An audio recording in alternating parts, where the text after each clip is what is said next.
अस्सलाम वालेकुम, आप देख रहे हैं PA न्यूज HD और मैं हूं आपके होस्ट सादिया बतूल।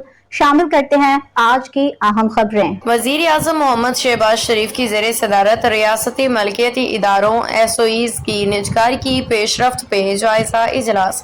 खसारे में चलने वाले कौमी इदारों की निजकारी मुल्की मईशत की बेहतरी और तरक्की के लिए नागुज़ीर है। वजीर आजम निजकारी के मुल्क मुअस्सर जामे मुस्तैदी से करना हुकूमत की अव्वलीन तरजीह है। मुंतखब इदारों की निजकारी में तमाम कानूनी मराहल और शफाफियत के तकाजे पूरे किए जाएँ। वजीर आजम की हिदायत। कौमी इदारों की बेश कीमत अराजी पे नाजायज़ कब्जा किसी सूरत काबिल कबूल नहीं। वज़ीर आज़म निजकारी के मराहल में कौमी इदारों की मलकियत में बेश कीमत अराजी की तस्फिया में हर मुमकिन एहतियात मलहूज़ खातिर रखा जाए। वज़ीर आज़म की खसूसी हिदायत। मज़कूरा इदारों की मरहलावार निजकारी के अहदाफ मार्केट के मुआशी माहौल के मुताबिक मुकर्रर किए जाएँ ताकि कौमी ख़जाने को मुमकिना नुकसान से हर सूरत बचाया जा सके।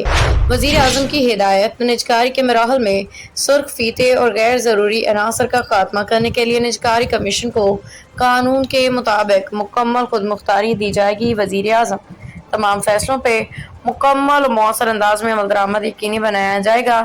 निजकारी कमीशन में जारी काम की पेशरफ्त की बाकायदगी से खुद निगरानी करूँगा। वज़ीर आज़म निजकारी के मराहल इदारों की तश्कील नौ में पेशावर माहिरीन की मशावरत और बैनुल-अक़वामी मयार को बरकरार रखा जाएगा। वज़ीर आज़म।